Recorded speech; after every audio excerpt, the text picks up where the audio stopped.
ಇನ್ನು ದ್ವಿಮುಖಿ ರುದ್ರಾಕ್ಷದ ವಿಷಯಕ್ಕೆ ಬರ್ತೇನೆ.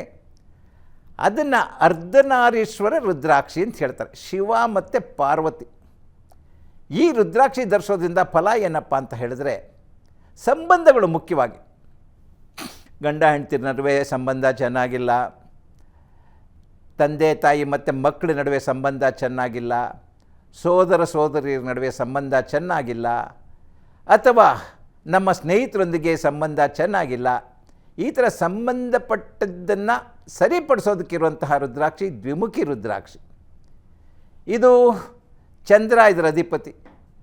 ಆ ನಿಮಿತ್ತ ಚಂದ್ರ ಮನೋಕಾರಕ ಅಂತ ಹೇಳ್ತಾರೆ. ಮನಸ್ಸಿನ ಮೇಲೆ ತುಂಬ ಪರಿಣಾಮ ಬೀರುತ್ತೆ. ಯಾರಾದರೂ ತುಂಬ ಡಿಪ್ರೆಷನಲ್ಲಿದ್ದರೂ ಕೂಡ ನೀವು ಈ ರುದ್ರಾಕ್ಷಿ ಧರಿಸ್ಬೋದು. ಈ ರುದ್ರಾಕ್ಷಿ ನಾನೇನಾದರೂ ಒಂದು ವಿಷಯ ಹೇಳಿದ್ರೆ ಅದೊಂದಕ್ಕೆ ಅಂತ ದಯವಿಟ್ಟು ಅಂದ್ಕೋಬೇಡಿ. ಹೇಗೆ ಅಲೋಪತಿನಲ್ಲಿ ಒಂದು ಟ್ಯಾಬ್ಲೆಟು ಆಸ್ಪ್ರಿನ್ ಅನ್ನೋದು ನಿಮ್ಮ ಹಾರ್ಟ್ ಡಿಸೀಸ್ಗೂ ಆಗುತ್ತೆ, ನಿಮ್ಮ ಆರ್ಡಿನರಿ ತಲೆನೋವು ಆಗುತ್ತೆ, ಕೈಕಾಲು ನೋವು ಕೂಡ ಕೊಡ್ತಾರೆ. ಹಾಗೆ ಒಂದೇ ರುದ್ರಾಕ್ಷಿ ಹಲವಾರು ಕಾರಣಕ್ಕೂ ಕೂಡ ನಾವು ಬಳಸಬಹುದು. ಆದ್ದರಿಂದ ನಾನು ಹೇಳಿದ್ದೇ ಸತ್ಯ ಅಂದ್ಕೋಬೇಡಿ. ಯಾಕಂದರೆ ನಾನು ಇವಾಗ ಒಂದು 20-25 ನಿಮಿಷ ಕಾರ್ಯಕ್ರಮದಲ್ಲಿ ಏನು ಎಷ್ಟೆಲ್ಲ ಹೇಳ್ಬೋದು. ಬರೀ ಒಂದು ಏಕಮುಖಿ ರುದ್ರಾಕ್ಷಿ ಬಗ್ಗೆ 1 ವರ್ಷ ಹೇಳಬಲ್ಲೆ ನಾನು. ಅಷ್ಟೊಂದು ವಿಚಾರಗಳಿವೆ.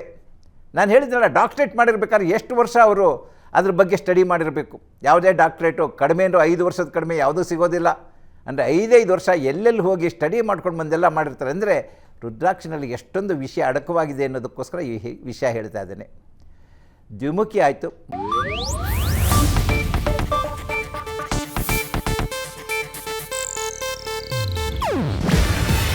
ಇದು ಏಷ್ಯಾನೆಟ್ ನ್ಯೂಸ್ ನೆಟ್ವರ್ಕ್ ಪ್ರಸ್ತುತಿ. ನೀವು ನೋಡ್ತಿದ್ದೀರಾ ಏಷ್ಯಾನೆಟ್ ಸುವರ್ಣ ನ್ಯೂಸ್.